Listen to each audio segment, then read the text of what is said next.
Hermanos, ahora estamos en la segunda sección de la introducción a la Biblia.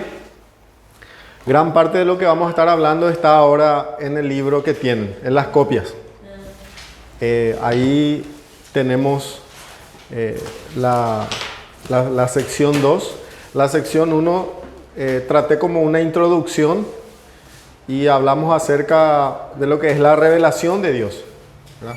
Hablamos acerca de cómo Dios se reveló al hombre a través de dos formas: la revelación natural y la revelación especial. ¿Cómo conocer la Biblia? Sí. La primera lección es introducción a la Biblia. Ahora ellos están en introducción a la Biblia. Parte 2. No, ese no tiene partes. Yo nomás divido porque la sección es muy larga. Entonces, en la primera hoja ellos tienen que... La primera hoja que está ahí, de ahí van a comenzar a seguir. Vamos a seguir otra vez. Sí, porque en la clase pasada no seguimos. Y por eso para mí que no Sí. terminamos todavía. No, nosotros, lo que ustedes tienen ahí ni se empezó todavía. Ahora vamos a empezar. Porque yo en la primera sección lo que hice es una introducción. Hable. Ahora vamos a continuar con la introducción. Y esa introducción ya está ahí en sus libros. De hecho que yo no voy a seguir estrictamente como está ahí, porque yo tengo un guía que es para el maestro, del cual vamos a ir hablando los puntos. Pero ahora sí vamos a centrarnos en la primera página.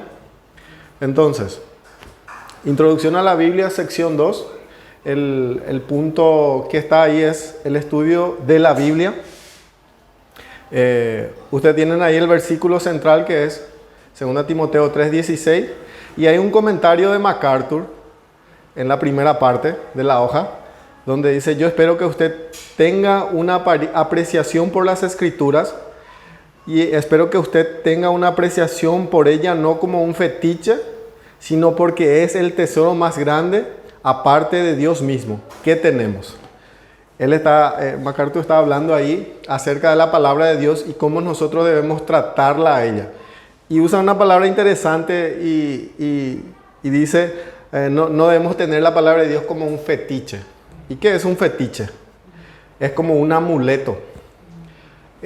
Nosotros los seres humanos somos muy místicos, somos muy religiosos por naturaleza. Y todas las cosas hacemos, las cosas que son sagradas, es como tenemos como amuleto. Los católicos, por ejemplo, tienen la Biblia. Y voy a entrar en su sala, en su casa, y tiene abierto la Biblia ahí, ¿verdad? En el medio mismo. Y ellos usan la Biblia como un amuleto. Como que teniendo la Biblia ahí en la parte central de su sala, eso ya dice, y dice que ellos son muy religiosos y creen que por eso tal vez Dios bendice la casa, ¿verdad? O incluso hay evangélicos que tratan a la Biblia como un fetiche, enterrando sus Biblias en sus casas. ¿Sabían eso? Hay esa práctica entre los evangélicos, lastimosamente, y dicen: ¿y por qué enterrar la Biblia? Y porque ella es la palabra de Dios y mi casa está fundamentada sobre la palabra de Dios. Eso es fetiche. Eso no está en la Biblia. Cuando la Biblia dice que está fundamentada, nuestra casa debe estar fundamentada sobre la roca o la palabra de Dios, no está hablando en un sentido explícito o literal, sino nuestras vidas deben estar construidas sobre la palabra de Dios. ¿Vos querés decir algo, hermano? No, en Bonita aquí no va siempre a entrar, él tiene ahí su Biblia así como nos está diciendo. Abierto. Sí, abierto. Y no decimos que eso en sí está mal. No está mal eso. Es correcto porque demostramos también una apreciación por la palabra. Ahora, creer que porque yo tengo abierto mi Biblia ahí, y Dios ya tiene que traer sus bendiciones, ahí estamos tratando a la Biblia como un fetiche, o como un amuleto, o un objeto de la suerte, o que tiene poder mágico el libro en sí. Entonces es interesante lo que dice ahí MacArthur. Y después el libro que tienen ahí, la primera página dice: la Biblia es la palabra de Dios. Ella clama ser la verdad.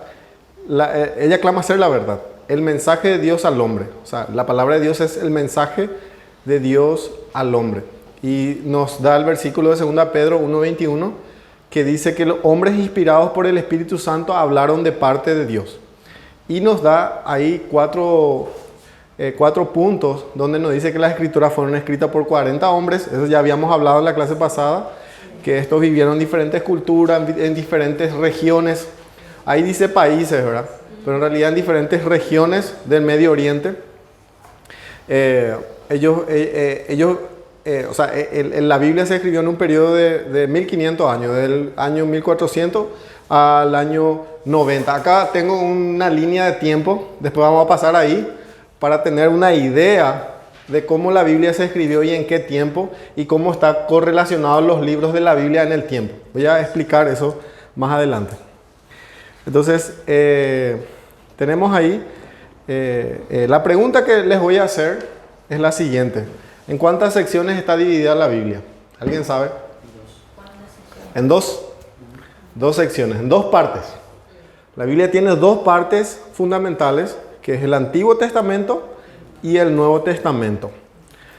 Entonces, vamos a hablar ahora del Antiguo Testamento. Vamos a empezar a hablar de los libros del Antiguo Testamento.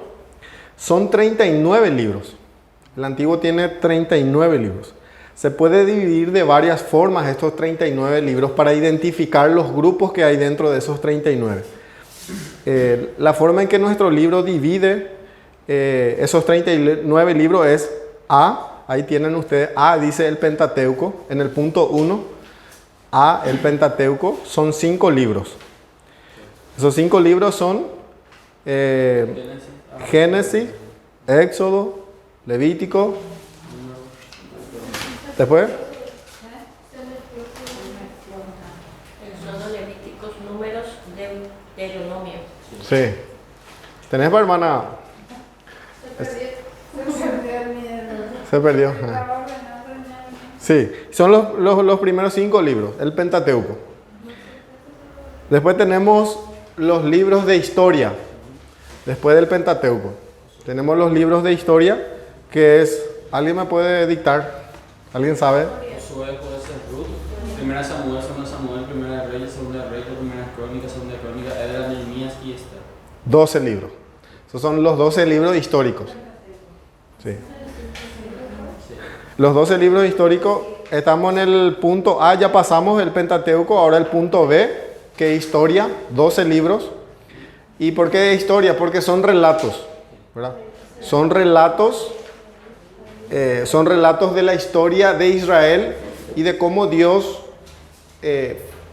hizo que la nación naciera y cómo la nación se desarrolló en su parte política, en su reino, de cómo fue dividiendo la tierra cuando ellos conquistaron la tierra y todo eso. Y habla después de los reinos que vinieron después de Salomón y de David. Después tenemos los 5 libros de poesía, el punto C. 5 libros que son los libros poéticos. ¿Qué son? ¿Alguien me puede decir? Sí, adelante hermana. Job, Salmos, Proverbios, Eclesiastés, Cantar. Cantar de los cantares. Cantar de los cantares. O cantares también se le dice, ¿verdad? Para cortar más. Son los 5 libros poéticos. Después tenemos profetas mayores. El punto D, profetas mayores, son 5 libros. ¿Alguien puede decirme esos 5 libros? Tía Arminda. Sí. ¿Se le perdió? Bueno, voy a decir ahí.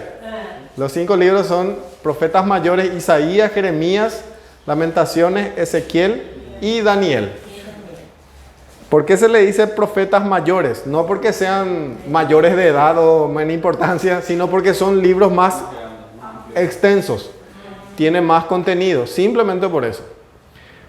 Son los libros de los profetas, ¿verdad? Porque es más largo, ¿verdad? Porque es más largo. Por eso es profetas mayores.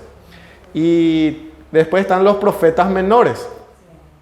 Los profetas menores son los 12 libros de profetas más cortos.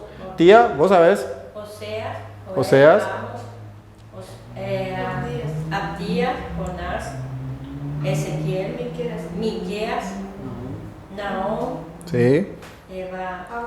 Habacuc, Sí, Habacuc. Sofonías, Ageos, Sí. Zacarías, Malaquías. Ok. Esos son los últimos 12 libros de los profetas menores. En ese mismo orden que leímos está en la Biblia. Esos son los órdenes. El Antiguo Testamento está dividido, no dividido, sino agrupado. Nosotros agrupamos de esa manera para identificarlos. Entonces, esa agrupación viene de la versión de la Septuaginta. ¿Qué es la Septuaginta? Bueno, van a escuchar. La Septuaginta es la versión griega del Antiguo Testamento. La griega ya. Versión griega es la versión más la que vino después, porque el Antiguo Testamento está escrito en hebreo, porque los judíos hablaban hebreo.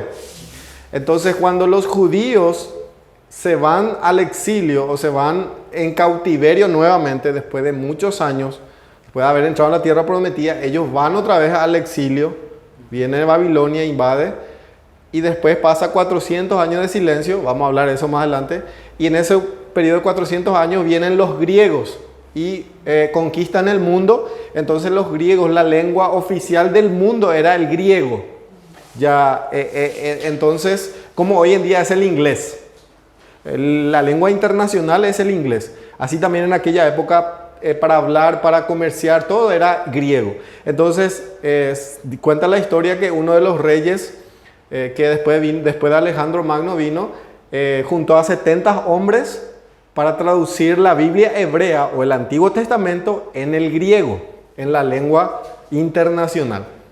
Entonces, ahí 70 escribas, doctos, dice la historia, o más bien dice la tradición, ¿verdad? Porque no hay nada, digamos, definitivo en esto. Se cuenta que ellos tradujeron cada uno y después cada uno tradujeron el Antiguo Testamento en griego y juntaron a esos 70 hombres que tradujeron y era perfecta la traducción. Así se cuenta. Y esa versión se guardó en la biblioteca de Alejandría, que vamos a ver después dónde queda Alejandría, ¿verdad? Entonces, esa es la historia de la Septuaginta. Y de acuerdo a ese orden, nosotros tenemos en nuestra Biblia, porque los hebreos, los judíos, tienen un poco diferente el orden, como ellos tienen. En la época de Jesús, los hebreos agrupaban de diferentes formas, pero eso vamos a ver acá en adelante. Y eso justamente, hablando de eso, ¿verdad? Los judíos antes de la venida de Cristo tenían un orden diferente. Hoy nosotros tenemos 39 libros del Antiguo Testamento. Los judíos solo tienen 24, pero no porque le quitaron, sino porque, por ejemplo, Primera y Segunda de Reyes es un solo libro para ellos. ¿Se entiende? Ahí tenemos Primera y Segunda de Reyes, Primera y Segunda de Crónicas es solo un libro. Entonces, Primera y Segunda de Samuel es un solo libro. Samuel, el libro de Samuel. Entonces, ahí se acorta, por ejemplo, Nehemías y Esdras están juntos también. Están en un solo rollo. Porque anteriormente, no, es que ellos tenían como nuestros libros. No, eran así los libros. Eran rollos. Ellos enrollaban y guardaban. Era y costoso también de tener. Era muy costoso de tener libros en aquella época. Entonces, de esa manera. ¿Y cuál es el orden que ellos tenían? Ellos dividían en 3 partes el Antiguo Testamento. No como nosotros. Ellos dividían en la Torá. ¿Cuál es la Torá? Los 5 primeros libros. Génesis, Éxodo, Levítico, Número y Deuteronomio. Porque esos 5 libros escribió Moisés. Dícenlo, la ley de Moisés. Cuando Jesús, por ejemplo, dice la ley y los profetas y los salmos. Ahí él está usando las 3 divisiones que los judíos hablaron. Y una de las divisiones es la Torá, otra de las divisiones es Neviim, le dicen ellos. Torá, Neviim, que es los profetas, y el otro es Ketuvim, los escritos. En la Torá ya dijimos los 5 primeros libros, en el Neviim están los profetas. ¿Quiénes son para ellos los profetas? Josué, Jueces, Samuel, Reyes, profetas primeros, le dicen a eso.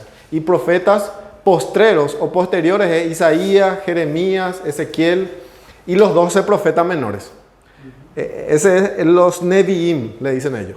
Y están los Ketuvim, o el grupo de los escritos, o los salmos también se le dice a ese grupo, donde está Salmos, Proverbios, Job, y está el Megillot, un subgrupo que es Cantar de los Cantares, Ruth, Lamentaciones, Eclesiastés, Esther, Daniel, Esdras, Nehemías y Crónicas.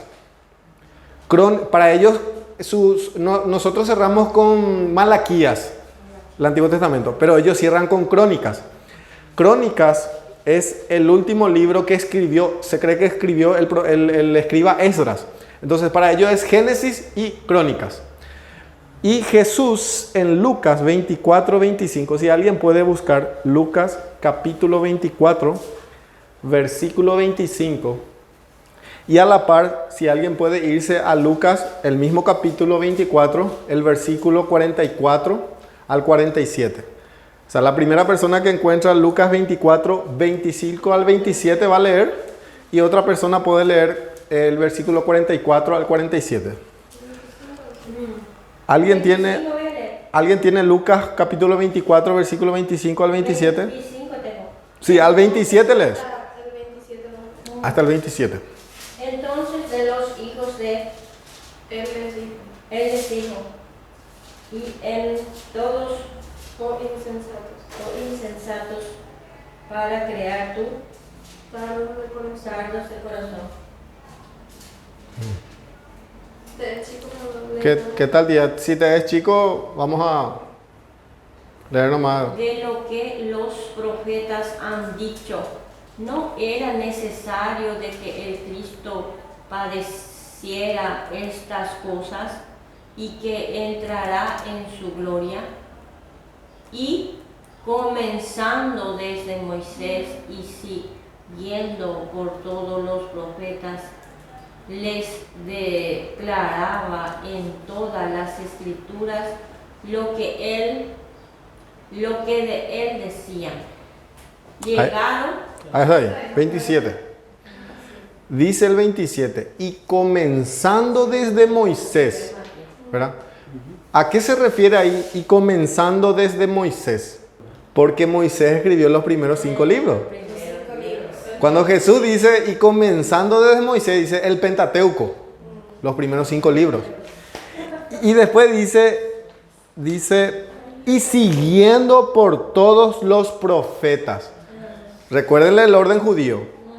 La Torá, los 5 primeros libros de Moisés, los Nevi'im, los profetas. Y siguieron por todos los profetas. Dice, les declaraba en todas las escrituras lo que de él se decían.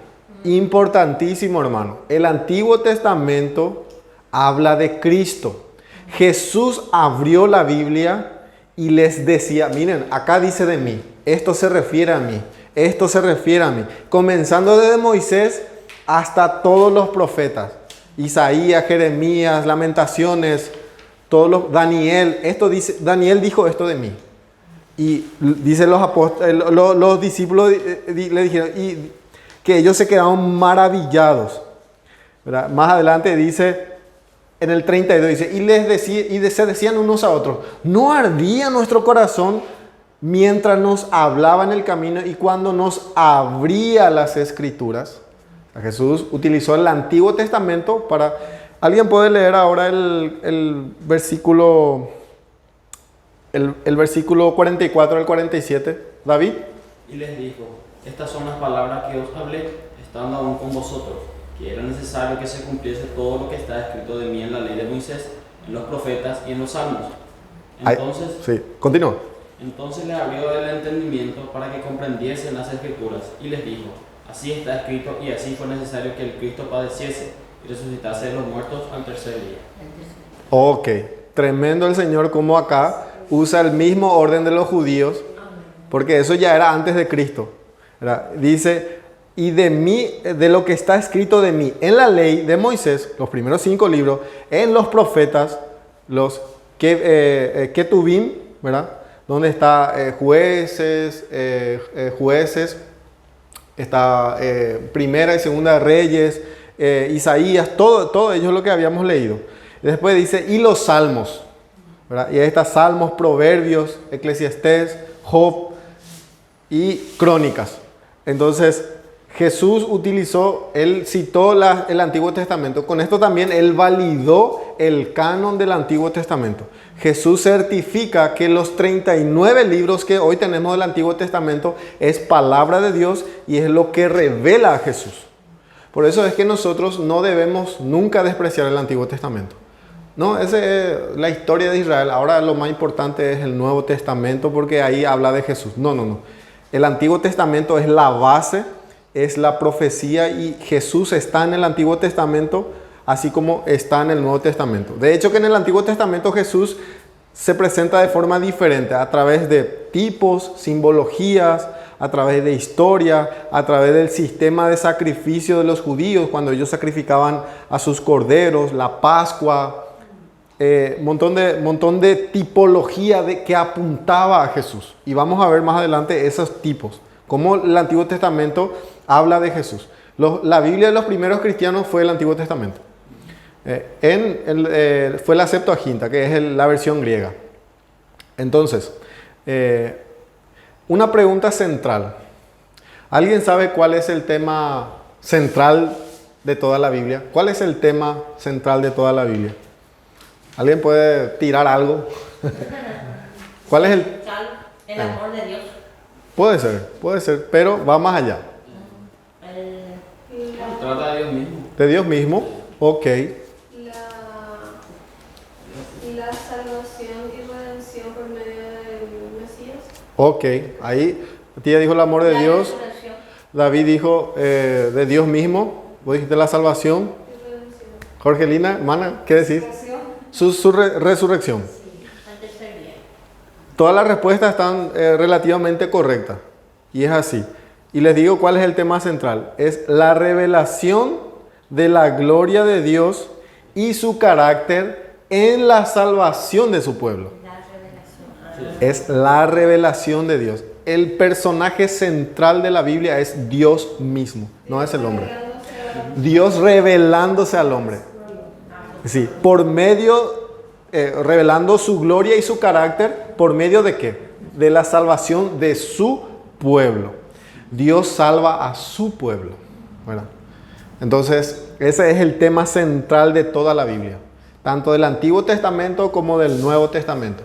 El tema central no es Israel, no es David, no es Moisés. El tema central no es Dios quiere prosperarnos, no es quiere hacernos ricos, ni que Jesús vino a morir para hacerte rico, cosas así como hoy en día se predica, ¿verdad? El falso evangelio de la prosperidad.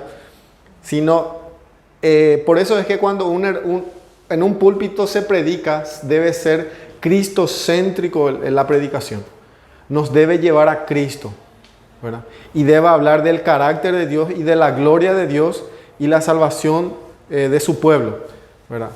Claro, no se puede hablar en específico en cada prédica de eso, pero debe llevarnos a eso, debe llevarnos a ver la gloria de Dios. Como decía David, el tema central es Dios y su gloria y su carácter y cómo Él salvó a su pueblo. Ahí entra la resurrección, ahí entra, cuando hablamos de la revelación de Dios, entra el amor de Dios, como decía tía, y así. Entonces, ese es.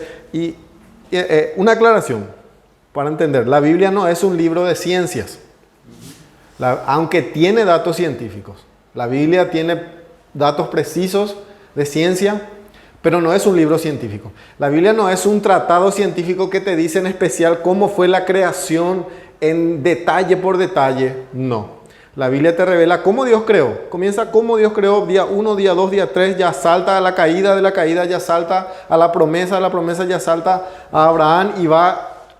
Se va y termina en el pueblo de Israel, la promesa del Mesías, David, viene el Mesías, muere el Mesías, resucita, el Evangelio es expandido por todo el mundo y la promesa de que Jesús va a venir por segunda vez. Así, Dios tuvo que condensar esa historia, ¿verdad? Porque si vamos a escribir toda la gloria de Dios, como dice Juan, no va a caber, todos los libros del mundo no va a caber todo el testimonio de Dios. Entonces lo necesario fue revelado. La Biblia no es libro de ciencia, tampoco es un libro de historia en el sentido moderno. Hoy en día se escribe libros de historia donde se comienza en tal lugar, en tal año, en tal lugar, esto pasó y se da datos históricos.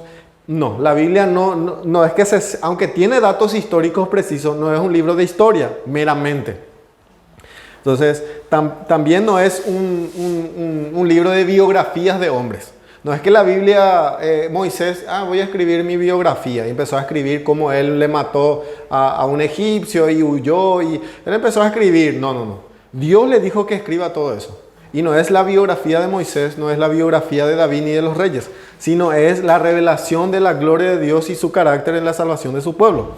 Entonces, vamos a ir ahora al pizarrón y vamos a hablar de cada uno de los libros. Vamos a ir repasando cada uno de los libros. Primero teníamos el Pentateuco, los 5 primeros libros. Acá tengo yo una línea de tiempo. ¿Se puede ver bien? Bueno, según la cronología de la Biblia, ¿qué es cronología? El tiempo. Según el tiempo que la Biblia nos habla, la creación comenzó en el año 4000 antes de Cristo, aproximadamente. No es como dicen los científicos que tiene 13.000 millones de años, ¿verdad? La Biblia, la creación comienza en el año 4000 antes de Cristo. El diluvio ocurre más o menos en el año 2300. ¿Se acuerdan del diluvio? Cuando viene el diluvio y destruye con Noé y todo eso. Después pasan 300 años y viene Abraham. La Biblia salta de la creación a Adán y Eva, de Adán y Eva a Noé, Noé ya salta a Abraham, más o menos aproximadamente en el año 2000. Después tenemos a Isaac, Jacob, a sus hijos. Jacob tiene a José, José va en Egipto, de Egipto pasa 400 años, ocurre el éxodo en el año 1446.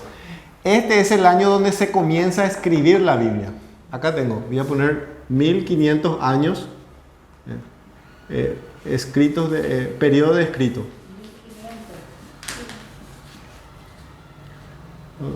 1500 años, o sea, en 1500 años se escribió. Se terminó de escribir. 1500 años se tardó para tener los 66 libros de la Biblia.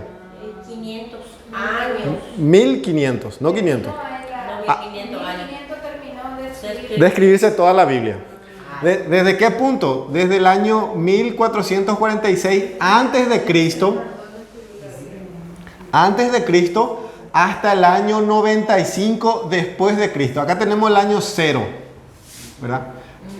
Antes del año 0 contamos de forma regresiva. ¿Por qué? Porque no tenemos un punto exacto de la creación.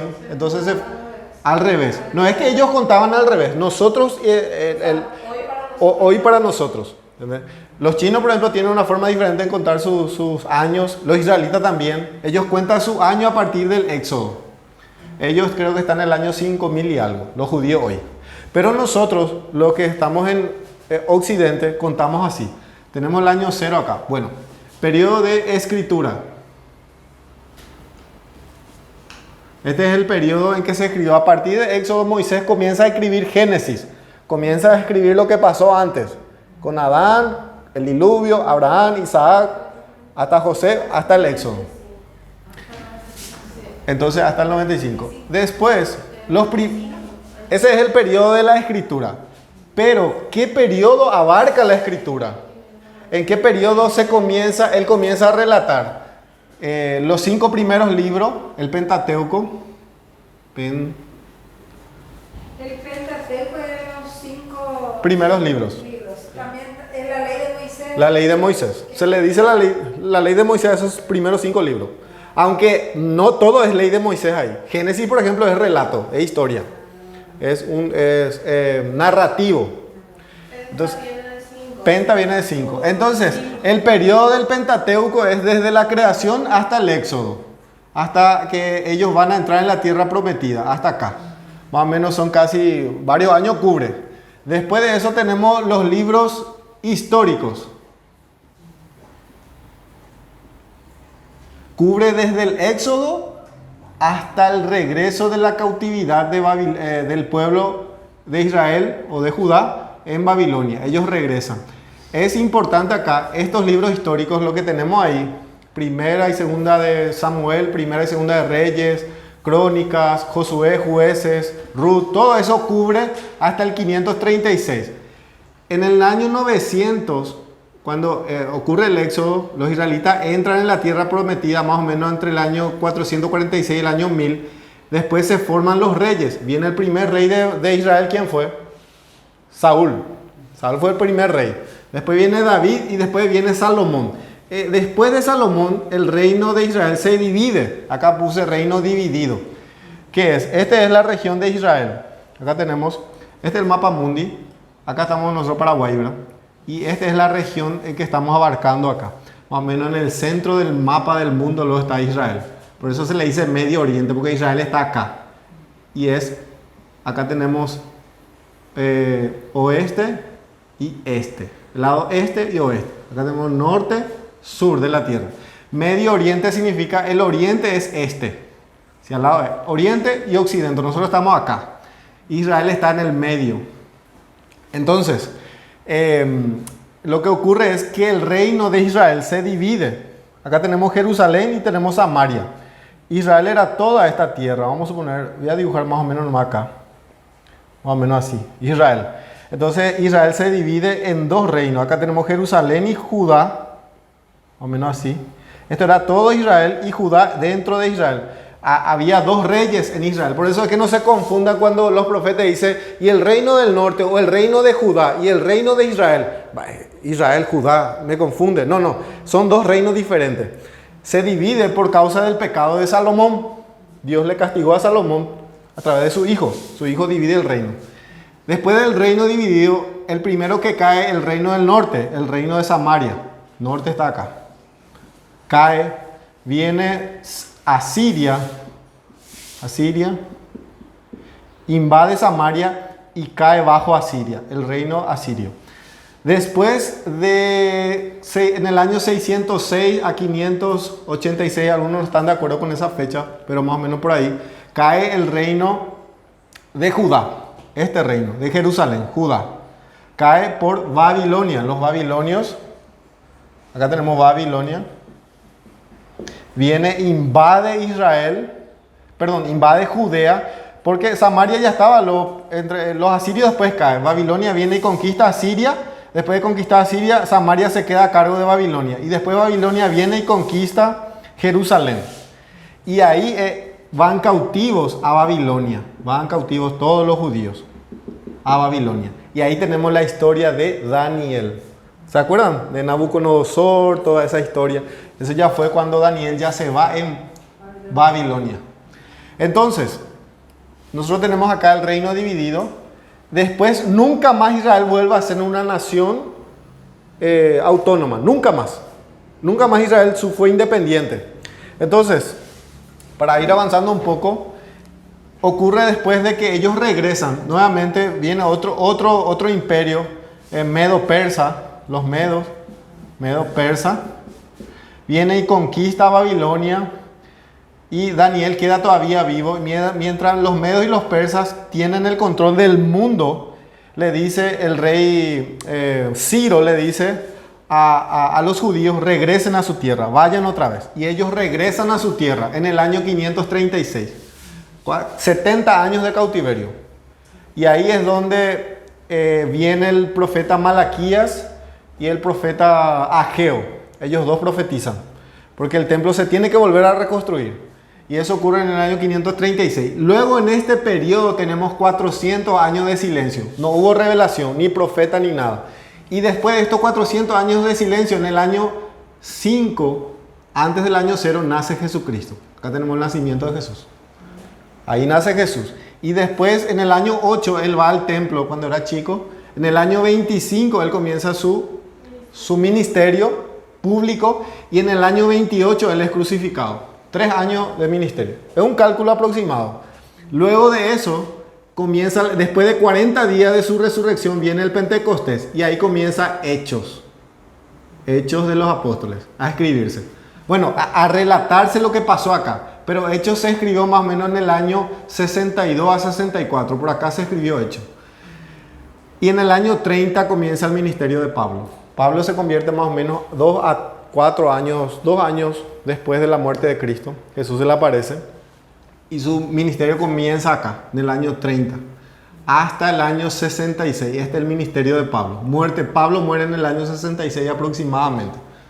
Entonces acá él escribe en esta parte 62-64, él escribe las cartas de Pablo. Y también los apóstoles escriben ahí las cartas. Santiago, más o menos Santiago se cree que se escribió en el año 40, por ahí vamos. Y después, en el año 95, Juan muere, y antes que muera en el año 90 más o menos, él escribe Apocalipsis. Juan el apóstol. Entonces este es el periodo de escritura. Tenemos un resumen. Y después de la muerte de Juan tenemos el año 150-95 los padres apostólicos, que son los primeros, los que son después de los apóstoles. Después en el 313 tenemos el cese de persecución. Acá es persecución de los cristianos. De los cristianos se le persigue más o menos una intensa persecución. En el 66 ya se le empezó a perseguir. Hasta el año 313 dura la persecución a los cristianos. Y ahí en la cese de persecución por Constantino. Constantino anula la persecución y declara que la religión cristiana deja de ser ilegal. Y en el año 380 los romanos declaran oficial el cristianismo. Y después en el año 517 viene Martín Lutero. 1517. Este es oscurantismo, el periodo oscuro, ¿verdad? Donde prácticamente se perdió mucha doctrina de la Biblia. Pero siempre Dios conservó su pueblo durante ese periodo. Y en el 1517 viene Lutero, Calvino, los reformadores. Ahí ya conocemos la historia. Ya es nuestra época, 2023 estamos ahora. Más o menos algo rápido para que ustedes puedan tener. En esta época, acá tenemos los libros, en el Pentateuco, acá tenemos los libros poéticos. Acá tenemos los libros, está el libro, disculpen acá, tengo que cambiar. Profetas mayores. Acá tenemos profetas mayores y profetas menores. A partir de Reyes hasta el cautiverio se escriben los profetas mayores y menores. Los poéticos a partir de Abraham. Job probablemente es de la época de Abraham, se cree. Incluso antes de él. Entonces, pero un punto de referencia a Abraham hasta Reyes, ¿verdad? Poéticos. Salmos, incluso hay salmos de Moisés. En el salmos son una compilación de cánticos a Dios, de cánticos, oraciones y todo eso, ¿verdad? Entonces, dimos una repasada rápida de lo que son los libros del Antiguo Testamento. Y vamos a hablar un poquito rápido de lo que trata, por ejemplo, Génesis, trata acerca de lo que es la creación, el pecado, la caída, ¿verdad? Trata también acerca de la creación del pueblo de Dios. Éxodo es la liberación del pueblo de Dios, ¿verdad? Y después tenemos Números, que trata cuando el pueblo vaga por el desierto. Acá tenemos Egipto. Más o menos Israel estaba en este lugar. Acá hay unos cuantos ríos que desembocan al mar. Israel estaba por acá sentado en Egipto. Y el faraón, cuando ellos salen de Egipto, ellos van por este lugar. Acá hay unos ríos, ¿verdad? Y Mar de los Juncos se llama el lugar donde Dios abrió el Mar Rojo. Mar Rojo dicen, pero en realidad es Mar de los Juncos. Entonces ellos pasan y van al desierto. Acá hay un desierto. Acá el desierto de Sinaí. Entonces los israelitas vagan por 40 años acá y después vienen y entran a la tierra prometida. Después de 40 años. Entonces de eso trata Números, y Deuteronomio es el último libro ya cuando Moisés iba a morir, hace un resumen. ¿Alguien quiere preguntar algo? ¿Quiénes son los que entraron a la tierra prometida? Los hijos de los israelitas. Los hijos de los que estaban en Egipto. Todos los israelitas que salieron de Egipto, solo entró Moisés, Josué y Caleb a la tierra prometida, 40 años después. ¿Y por qué lo otro? Porque lo otro, interesante, si lees Éxodo, la terquedad del pueblo era impresionante. No tenemos agua, murmuraban. Ellos queremos comer carne, Señor. Dios le da el maná. No, estamos aburridos de este maná, queremos carne. Dios le envía codornices, comen ellos, después mueren ahí en el desierto unos cuantos. Coré se rebela. Es un conflicto contra Moisés ahí, contra Dios mismo. El pueblo se rebela contra Dios. Por eso 40 años. Y Dios determinó, nadie va a entrar. Ni aún Moisés entró a la tierra prometida. Él llegó a ver nomás. ¿Por qué no entró en la tierra prometida? Porque Dios le dijo a Moisés, di a la roca, háblale a la roca y va a salir agua de ella. Y Moisés de rabia fue y golpeó la roca. No, él desobedeció a Dios. Dios le dijo que hable a la roca. Y él se fue y golpeó la roca. Entonces, sí, y si leen el Pentateuco, van a ver ahí la rebeldía del pueblo. Entonces, avanzando un poco más, después ellos entran a la tierra prometida. Ahí tenemos ya los libros históricos. Josué, Jueces, por ejemplo, es cuando el pueblo se establece acá en Canaán y comienzan a repartirse la tierra, a tener jueces, porque no había reyes. Después viene Primera y Segunda de Samuel. que trata la transición entre los jueces y los primeros reyes de Israel, que es Salomón, ¿verdad? Pues tenemos Primera y Segunda de Reyes, que hablan los reyes que continuaron en el norte y en el sur. Después tenemos Primera y Segunda de Crónicas, es un recuento nuevamente de lo que pasó en Reyes y en Samuel, es un recuento. Entonces, para avanzar un poco ahí. Después tenemos los libros Job, Salmos, Proverbios, son libros sapienciales, ¿verdad? De poesía. Job trata, por ejemplo, acerca del sufrimiento del justo en este mundo, ¿verdad? Que aún el justo puede sufrir. Job es una figura de Cristo. Job apunta a Jesucristo.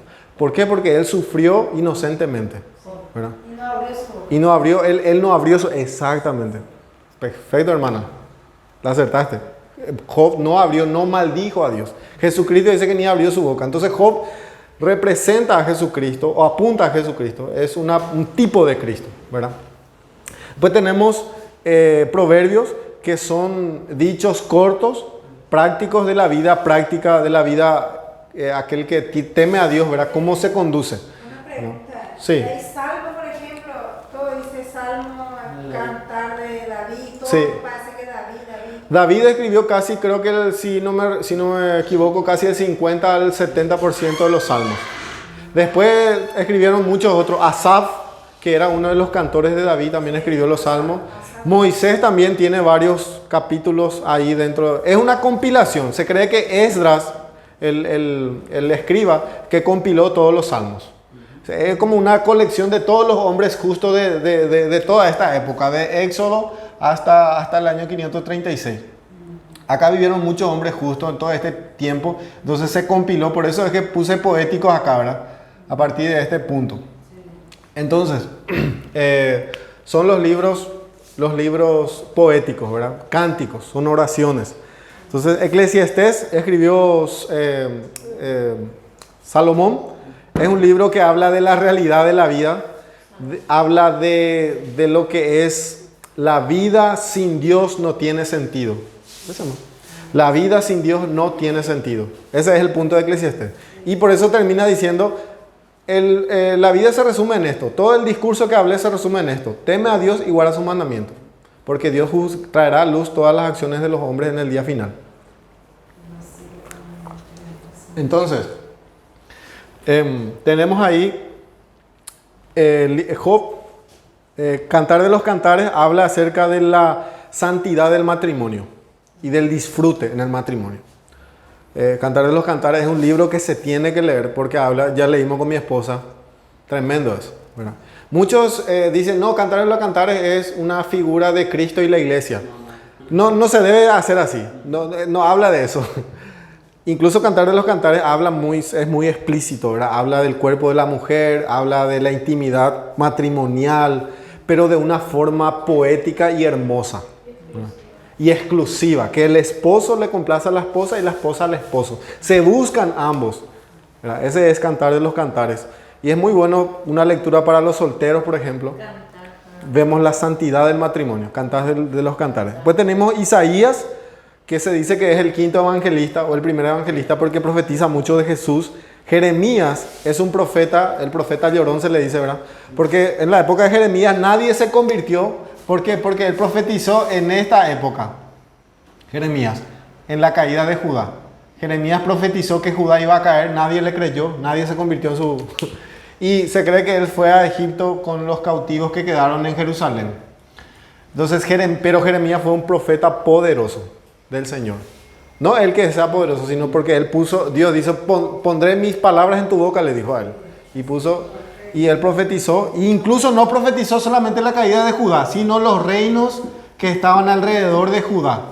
Era Moab, Samaria, Moab, todos los pueblos circundantes, Egipto. Profetizó de que Babilonia iba a venir y iba a arrasar a todo esto que estaban acá, a todo, incluyendo Judá.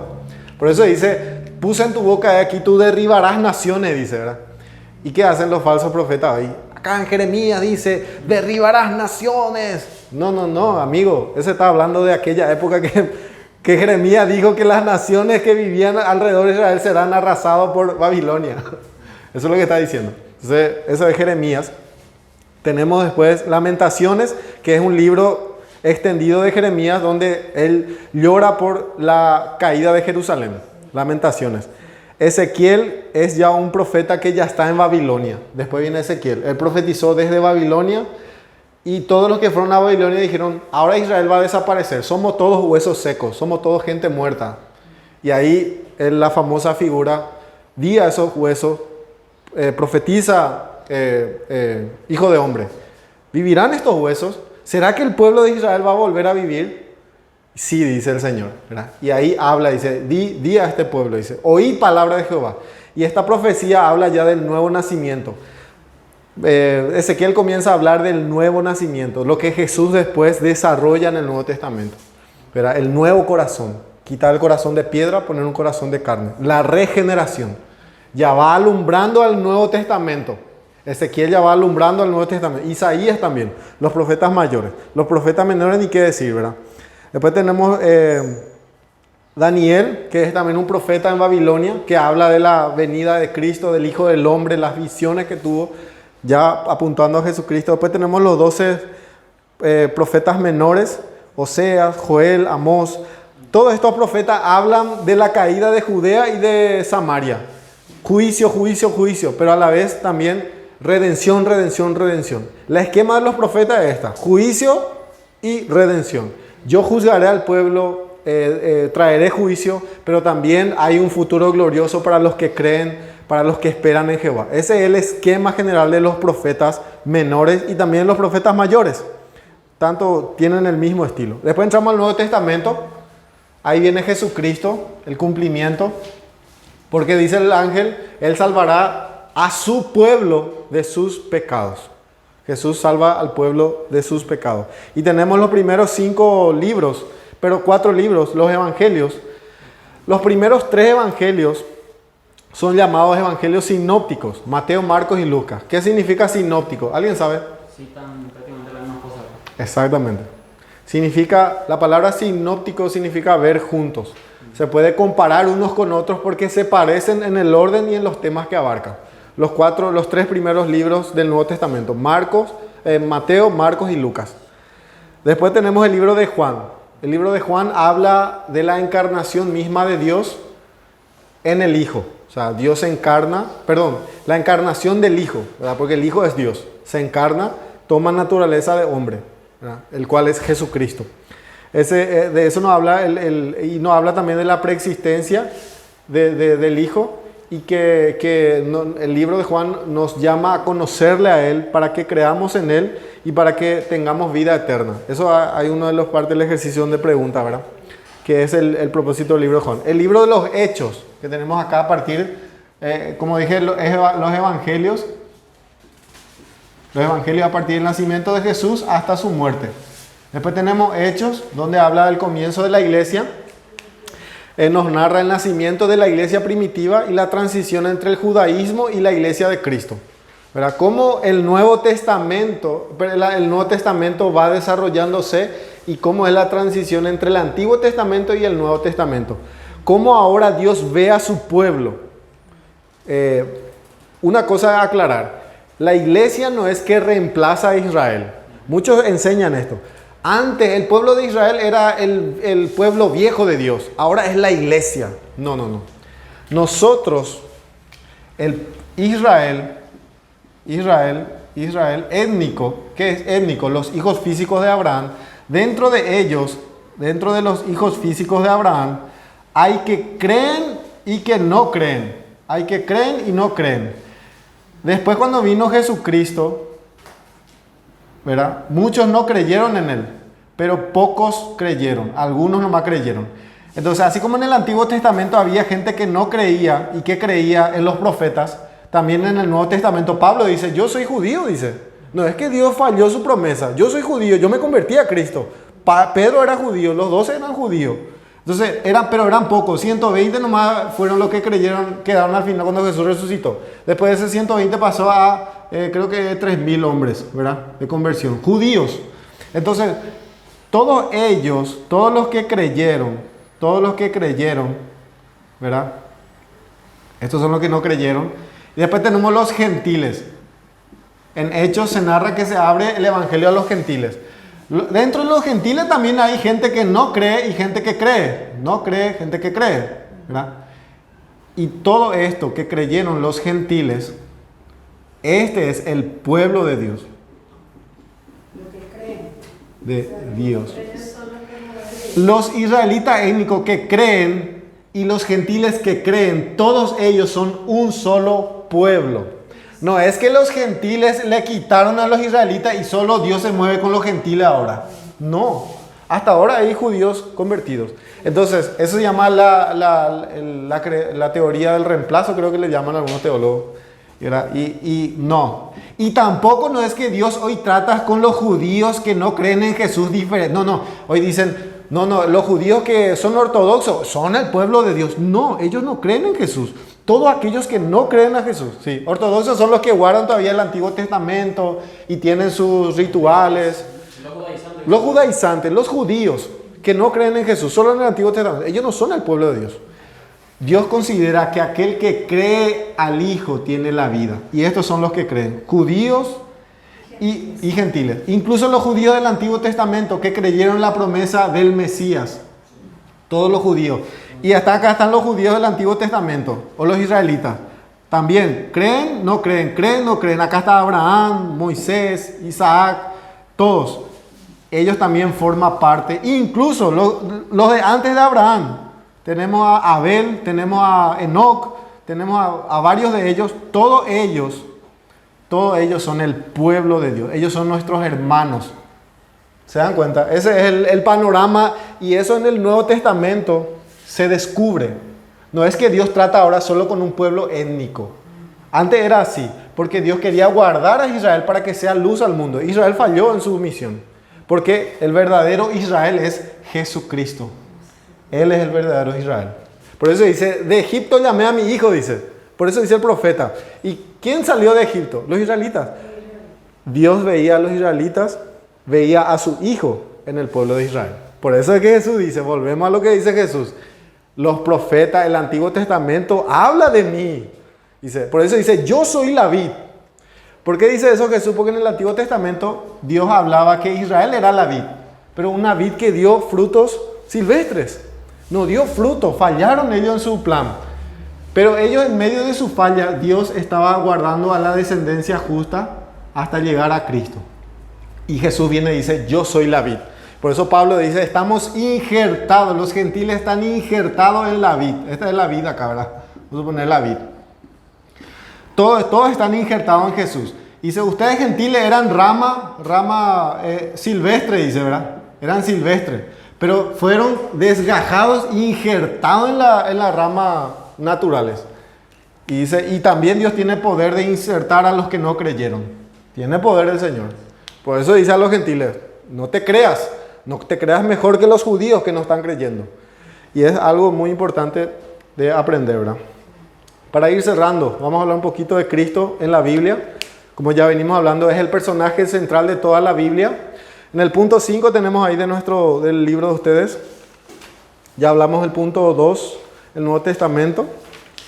Ahora tenemos el punto 3, Cristo. Nos falta tiempo para repasar el Nuevo Testamento, pero ya tienen un panorama, ¿verdad? Las cartas, los evangelios. Carta de Pablo, ahí estamos, ¿verdad? En la carta de Pablo. Las cartas de Pablo están dirigidas a las iglesias. Voy a hablar un poco de eso bien rapidito. A individuos específicos y también a regiones. Acá están las regiones donde se escribieron las cartas. Éfeso, Colosas, Filipos, Tesalónica. Galacia era una región. Pablo escribió a toda una región. Corintos, todos estos. Y también están las cartas, esas son las cartas paulinas, dirigidas a iglesias de toda esta parte. Pablo era de Tarso. Y acá en Antioquía es una de las primeras iglesias, era la iglesia base de Pablo. Y Pablo salía de acá. Acá tenemos Chipre. Y de acá ellos partían y recorrían todos estos lugares para predicar el evangelio. Y cuando Pablo cayó preso en Jerusalén, él va a Roma, preso. Va a Roma, ¿verdad? Y acá, estando en cárcel acá en Roma, ¿verdad? Después él sufre un segundo encarcelamiento y de ahí él escribe las cartas a la mayoría, a Filipos, a Éfeso. Otros escribió antes. Entonces acá tenemos el periodo, que son el periodo más o menos del 62 al 66. Entre 40 a 66 son los periodos de las cartas, ¿verdad? Entonces, y también las cartas generales. Tenemos también las cartas generales que son 8 libros. Si alguien me puede decir. ¿Qué es el paso de las cartas? De las cartas generales. 8 libros. ¿Cuáles son? Ayúdame, Robert. Hebreos, Santiago, Primera, Segunda de Pedro, Primera de Juan, Segunda de Juan, Tercera de Juan y Judas. Esas son las cartas generales, ¿verdad? Que van dirigidas a personas. Hebreos no se sabe quién escribió. Algunos dicen Pablo, otros dicen Apolos, no se sabe quién, otro dice que era uno de los discípulos. Pero el que escribió Hebreo fue tremendo, ¿verdad? Fue lleno del Espíritu Santo. Y Santiago escribe también a las iglesias. Primera y Segunda de Pedro escribe también a las iglesias. Primera y Segunda de Juan y Tercera de Juan creo que va también a unas iglesias, pero en específico a Gallo, ¿verdad? Una carta personal. Y después tenemos Apocalipsis. Apocalipsis trata de cómo Jesucristo recibió el reino de su Padre y que en un futuro Él destruirá a sus enemigos que persiguen a su pueblo. O sea, es un libro que está centrado en Jesucristo, su gobierno, su poder, su soberanía sobre todos los reinos de la tierra. Porque nosotros tenemos acá, después del año 60, acá por ahí aproximadamente, comienzan unas persecuciones hasta el año 313. Y la iglesia necesitaba ser contenida en esta época. Y Apocalipsis fue escrita para toda esa época que estaba sufriendo. Pero es un libro futuro también, ¿verdad? Y ahí cesan las persecuciones y comienza a generarse la iglesia católica.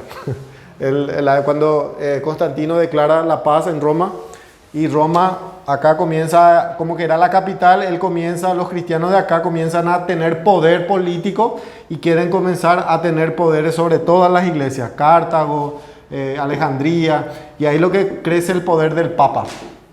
Y es lo que conocemos como la iglesia católica, que Lutero después en el año 1517 saca a luz por medio de la Reforma. Entonces, Cristo en la Biblia, Jesucristo es el personaje principal del Antiguo y del Nuevo Testamento. Como decía, Él está presente en el Antiguo Testamento en forma de figuras, tipos, historias, profecías, símbolos. En el Nuevo Testamento vemos su encarnación y su gran cumplimiento en parte de lo anunciado por los patriarcas, por Moisés, por David. ¿Alguien puede buscar Génesis 3.15? Génesis 3.15. David, si podés irte a Génesis 49, 10. Mi vida, vos podés leer Éxodo 12, 14. Mi esposa, mi amada esposa, Nora. Éxodo 12, 46. Y la tía, no sé, la hermana Jorgelina. Vos podés leer Números 24, 17.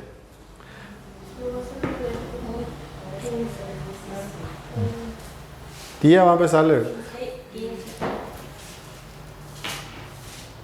Y pondré enemistad entre ti y la mujer, y entre tu simiente y la simiente suya esta te herirá en la cabeza, y a ti y tú le morderás el calcañar. Herirás en el calcañar. El talón. Esa es una profecía de Jesucristo. Jesús en la cruz aplasta la cabeza de Satanás, le liquida. Esa parte, lo que ella está leyendo, puede explicar bien, Sí. hermano, porque ese siempre se interpreta mal. Sí. Los católicos también interpretan mal eso. Pero los evangélicos también. La interpretación ahí, la simiente de la mujer es Jesucristo. Y esa misma simiente, Dios le dice a Abraham, en tu simiente serán benditas todas las naciones de la tierra. Jesucristo continúa la promesa de la simiente. La simiente es la descendencia. Jesús nació de una mujer, no por medio de un varón, sino por medio de una mujer. Por medio de una mujer vino la caída y por medio de una mujer vino el Mesías. Por medio de la Virgen María. Ella fue un papel fundamental, ¿verdad? Entonces, pero no es corredentora ni no debemos orarle a ella, ¿verdad? Como Tiene muchas seguidoras por ahí, como dice un pastor. Bueno, entonces Génesis habla de esa descendencia que va a aplastar la cabeza de la serpiente. Jesús aplastó la cabeza de Satanás, le liquidó en la cruz. Y dice, tú le morderás el calcañar, le vas a producir una herida mortal pequeña. Satanás, por medio de los reinos, por medio del reino de Roma entre los judíos, llevó a Jesús a la cruz. Él influenció en los líderes, ¿verdad? Satanás, el reino del mal parecía que triunfó sobre el Mesías, pero cuando Jesús resucitó, se declaró triunfador sobre las huestes de las potestades, sobre todos los demonios y sobre todo principados. Cuando vos le pisas la cabeza a una serpiente, la serpiente ya está liquidada, pero ¿qué pasa? Sigue moviendo su cola, ¿verdad? Algo parecido estaba sucediendo con Satanás. Satanás ya tiene sus días contados. Él ya está derrotado. Solamente que él continúa insistiendo y continúa. Y Dios le dejó hacer lo que quiere hacer por el momento, pero controlado, ¿verdad? Para poder forjar también el carácter del pueblo de Dios. Entonces, eso significa que Jesús aplastó a Satanás. Ese es el protoevangelio, la primera buena noticia después de la caída de Adán y Eva. David, 49 creo que te dije yo. Sí, 49, 10. Sí. No será quitado el cetro de Judá, ni el legislador de entre sus pies, hasta que venga Silo, y a él se congregarán los pueblos. Hasta que venga Silo. ¿Quién es Silo? La palabra Silo ahí es paz.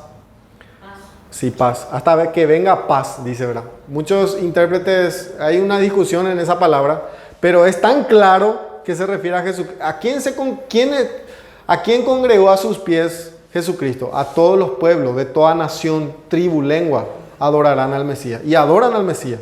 Entonces se refiere a una profecía directa a Jesucristo. Después, ¿quién más iba a leer? En Éxodo 12:46, se ha de comer cada cordero en una misma casa. No sacarán nada de la carne fuera de la casa, ni quebrarán ninguno de sus huesos. Ni quebrará ninguno de sus huesos. Jesús cuando murió, le iban a romper su hueso, no pudieron. Porque dijo el evangelista, Juan dice, porque escrito está, no se quebrará ninguno de sus huesos. ¿Quién era ese corderito que se tenía que comer? Era el cordero de la Pascua. Que representaba A Cristo. Jesús, la Pascua, ese cordero tenía que ser sacrificado y la sangre tenía que ser puesto por la puerta de los israelitas, para que el ángel de la muerte al venir y ver la sangre pase por alto las casas de los israelitas. Por eso es lo que dice, la sangre de Cristo tiene poder.